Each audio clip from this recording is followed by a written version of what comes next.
very bad news, though. It ran R6.73 against the US dollar, so more weakness filtering through for this currency overnight.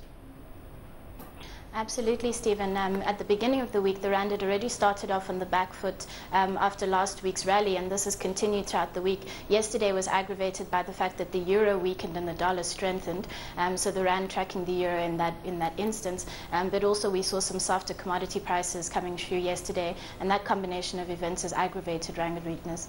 Well, let's look at that euro weakness, because we had yesterday morning the euro heading towards the 150 mark against the US dollar, going back down towards 146, in fact below 146 yesterday afternoon. And it seemed to be after the ECB statement. What came out of that European Central Bank statement that led to that euro weakness? Well, what seems to have happened, Stephen, is that most market participants anticipated that the ECB would hike rates again in June. That's their next meeting. And in the event, the president of the ECB, Trichet, his statements were interpreted to mean that the ECB would not, in fact, be raising interest rates in June. He did not mention the word strong vigilance, which have been mentioned previously by the ECB. He just said that they would be closely watching inflation developments. So I think market participants were a bit shaken by that. Standard Bank's view has always been that the ECB would hold off on raising rates again until the second half of this year. So we still think that there's a possibility that the ECB could raise rates in July. So although the euro has suffered as a result of yesterday's statements, we don't think that the euro's rally against the dollar is over for now. We could well see the ECB hike rates in July. We also had weekly jobless claims coming out of the United States yesterday, and the number itself looked pretty bad. It was worse than expected, but it looks like productivity is improving in the United States. How was that interpreted by the market?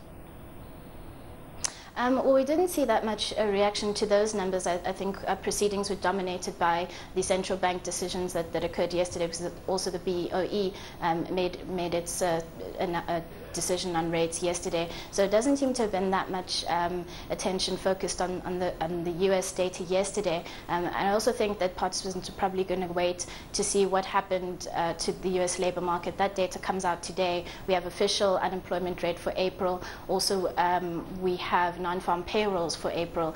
So I think people are probably going to hold off and wait to see what those numbers indicate about the US labor market. Well, we saw the official unemployment rate ticking down to 8.8% in March. Are you expecting any further improvement to that number? No. At the moment, it's likely that rate will remain unchanged at 8.8% for April. However, there is some upside risk to that. Earlier in the week, the ADP report that was released on Wednesday came in worse than expected. And we also had that unexpected rise in jobless claims. That data came out yesterday. Also, earlier in the week, ISM manufacturing and service numbers had been hoped. So on the whole, it does seem that there is some upside risk to that forecast, but the base case scenario remains that the US unemployment rate was unchanged in April at 8.8%. Well, no economic data expected out in South Africa today. We do have that World Economic Forum for Africa wrapping up, and we have seen the finance minister speaking a couple of times, or being quoted a couple of times at the forum this week, talking about the strength of the rand and how it is managing to shield us from higher inflation here in South Africa. Would you be expecting anything out of the WEF today that could potentially impact the currency market? No, Stephen. No major participants are expected to speak today. Both President Zuma and Minister Gordhan have made statements earlier in the week. Also had Minister Davies talking yesterday, but all mainly on the sidelines of the conference and not really expected to give any keynote addresses today.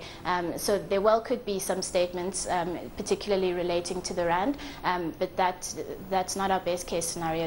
There's no scheduled talks today.